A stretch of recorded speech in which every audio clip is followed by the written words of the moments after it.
Coming up on First at 4, dozens of folks gathered in Harlan County to brainstorm ways to battle drug abuse in the region. And Hunter Biden is back in court. We take a look at what charges he is facing. Plus, we are tracking some heavy rain and strong winds tomorrow. Your forecast coming up as Mountain News First at 4 starts right now. Dedicated to Eastern and Southern Kentucky, this is WYMT Mountain News First at 4. Good afternoon. I'm Olivia Calfee. First at 4, gusty winds and rain are expected to return to the region tomorrow. WYMT meteorologist Cameron Aaron has your first alert weather forecast for the rest of the week. Cameron? Yeah, Olivia, we are tracking some strong winds, also heavy rain as early as tomorrow. We already have some wind alerts in place for all the region. Let's take a look at those wind alerts at this hour. You can see for most of us a wind advisory in place through 7 a.m. on Saturday. We could see winds up to 30, 40, or 50 miles per hour. But for Harlan County, also for Letcher County, a high wind warning is in place through 5 p.m. on Friday. We could see winds up to 60 or more than 60 miles per hour for those higher elevations of southeast Kentucky. And again, possibly watching out for a few power outages as well as we go into your Friday. So we do have a first alert weather day in place, as we are tracking some gusty winds, also some heavier rainfall, and then some much cooler air as we go into late Friday, also into this weekend. But this afternoon, a fantastic day continues across the region. We are dry under nothing but sunshine and blue sky. Here's a live look from UVA-wise, and that current temperature is cooler over in Southwest Virginia at 45 degrees. Most of us, though, in the 50s at this hour, up to 56 in Manchester, 54 in Somerset, 53 over in Jackson, also Pikeville. Also tracking some breezy winds up to 10, 15, 20 miles per hour in some areas, but some much stronger winds are on the way by tomorrow. Those details coming up in just a few minutes. Olivia? Cameron, thank you. The third annual Harlan County Drug Summit is underway, and WYMT's Chandler Wilcox is at the Harlan Center with more on the event. Several organizations are gathered once again to discuss how they can battle drug abuse. Preventing people from falling into addiction has been a main focus for speakers taking the stage. Some have shared prevention plans, while others have testified about how they have overcome addiction. Harlan County Judge Executive Dan Mosley says it is important for the community to be active in the fight. Everything that's going to make a positive impact on this problem starts locally. And fortunately here in Harlan County, we have so many interested people that are engaged in recovery services. Several students from nearby schools also joined in the sessions. I will have more on how officials and those students are working together to battle drug abuse later at 6. In Harlan County, Chandler Wilcox, WYMT Mountain News. Chandler, thank you. Mosley says they do not know the exact number of Harlan Countyans who overdosed in 2023, but he fears that number could have increased because of drugs like fentanyl.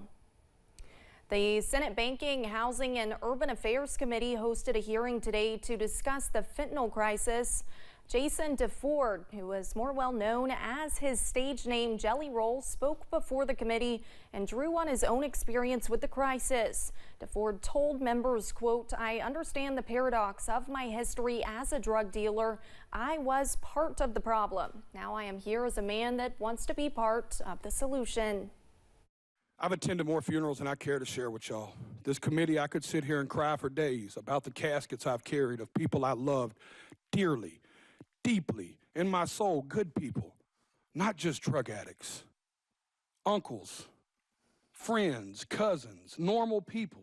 I brought my community down. I hurt people. I was the uneducated man in the kitchen playing chemist with drugs I knew absolutely nothing about, just like these drug dealers are doing right now when they're mixing every drug on the market with fentanyl, and they're killing the people we love. All eyes were on New York today, where Donald Trump's business empire is in the state was at stake. During the court date, Trump told the judge the case was nothing but election interference. Trump and his organization are accused of tax fraud to get better loan terms or lower taxes on properties. His lawyers presented closing arguments this morning. Lawyers for the state were expected to get their turn this afternoon. And Hunter Biden headed back to court this afternoon. The president's son is in Los Angeles for his arraignment on tax charges. Danya Backus reports from the courthouse. Hunter Biden's legal troubles brought him back to court in California to be arraigned on federal tax charges. He was expected to plead not guilty to 3 felony and 6 misdemeanor offenses. A plea deal to avoid prison fell apart last summer and was followed by an indictment accusing the president's son of a 4-year scheme to avoid paying at least $1.4 million in taxes. Prosecutors say he used that money to fund a lifestyle that included drugs and alcohol. Hunter Biden has talked openly about his drug addiction during the time period covered in the indictment, and he admits he was irresponsible with finances in those darker times. His court appearance comes a day after he paid a surprise visit to Capitol Hill. Anything you want to say to the committee?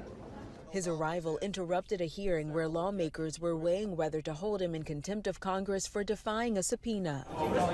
He has accused right-wing lawmakers of trying to destroy his reputation. They've ridiculed my struggle with addiction, they've belittled my recovery, and they have tried to dehumanize me, all to embarrass and damage my father. In the California tax case, Hunter Biden's attorney says the special counsel who handled the case bowed to Republican pressure. If convicted, he could face up to 17 years behind bars. Danya Backus, CBS News, Los Angeles. At the House hearings, 2 committees voted in favor of holding the president's son in contempt, sending the matter to the full House. The Pentagon has a paperwork problem, and that could affect Ukraine's war against Russia. According to a report from the Pentagon's Inspector General, roughly $1 billion worth of military equipment was not properly tracked. Among the items deemed delinquent, Javelin and Stinger missiles, as well as night vision devices. The Inspector General says it cannot confirm if the weapons in question were stolen or taken away from Ukrainian forces. The Biden administration announces more than $620 million for new electric vehicle charging stations across the country. The money will go to fund 47 projects in 22 states and Puerto Rico. Secretary of Transportation Pete Buttigieg says it will result in 7,500 new charging ports, as well as EV and hydrogen fueling facilities for freight trucks in busy corridors. The funding comes from the bipartisan infrastructure law. And coming up on First at 4, more housing could soon be coming to Eastern Kentucky thanks to money from the Red Cross. How many homes are expected? Coming up. Plus, a first alert weather day is in place for Friday, timing out those rain showers after this break.